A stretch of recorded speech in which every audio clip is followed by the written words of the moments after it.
que vous allez bien. Bienvenue dans cette nouvelle vidéo. Je vous souhaite de très bonnes fêtes de Noël en cette date de 25 décembre 2021. Et je vous souhaite également de bonnes fêtes de fin d'année. Alors, aujourd'hui, je vais faire une petite vidéo, une petite exhortation dans laquelle je vais vous dire pourquoi il ne faut pas marcher selon la chair, mais pourquoi il faut marcher plutôt selon l'esprit de Dieu. Alors de prime abord, il faut savoir que il y a une différence entre notre esprit à nous et l'esprit de Dieu. Notre esprit à nous peut nous emmener à prendre certaines décisions, mais qui sont charnelles.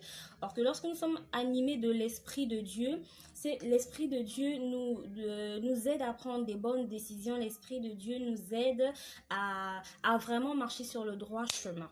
Alors, la Bible nous dit dans le livre de Romains 8 au verset 8 que ceux qui se donnent au plaisir de la chair ne sauraient plaire à Dieu. Alors, il est très important de plaire à Dieu parce qu'en tant que chrétiens, en tant que ses créatures, nous sommes amenés à lui plaire, nous sommes amenés à être de parfums de bonne odeur pour lui, à dégager des parfums agréables pour lui.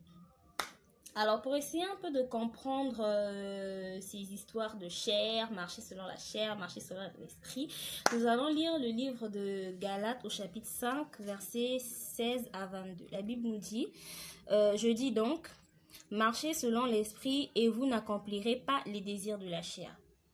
Ensuite, quels sont les désirs de la chair? Le verset 17, car la chair a des désirs contraints à ceux de l'esprit. L'esprit qui est l'esprit de Dieu. Et on a contraire à ceux de la chair.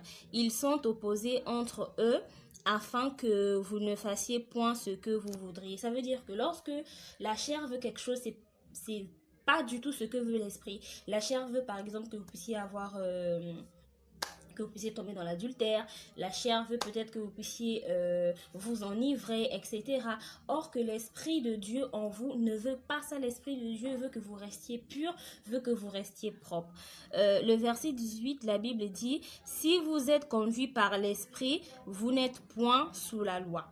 Or, les œuvres de la chair sont manifestes et sont l'impudicité, l'impureté, la dissolution, l'idolâtrie, la magie, les inimitiés, les querelles, les jalousies, l'animosité, les disputes, les divisions, les sectes, l'envie, l'ivrognerie, les excès de table et les choses semblables. Ça veut dire que la chair nous pousse des fois à prendre certaines décisions, à se mettre en colère contre les autres, à vouloir dire du mal des autres, à vouloir médire, à vouloir penser du mal de son frère, de sa sœur, à vouloir être en colère pendant un certain moment contre son frère, sa sœur.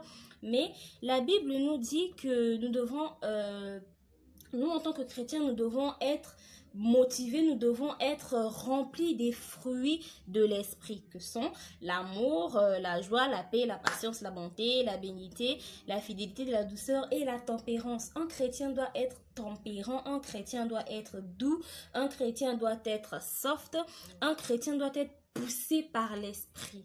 Lorsque nous sommes poussés par la chair, il nous arrive de commettre certaines erreurs, il nous arrive de commettre certaines fautes que nous pouvons regretter plus tard.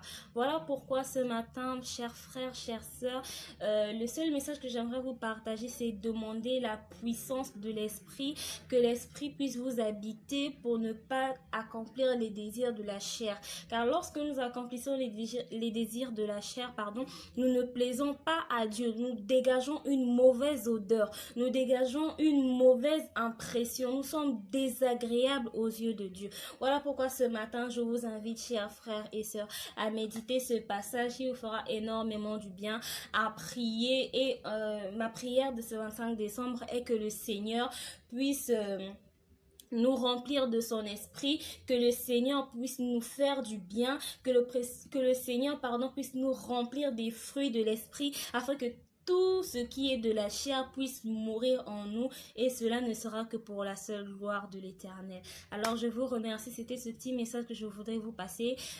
N'oubliez surtout pas de vous abonner, partager la vidéo et liker et mettre des commentaires, et à la prochaine vidéo, que le Seigneur vous bénisse.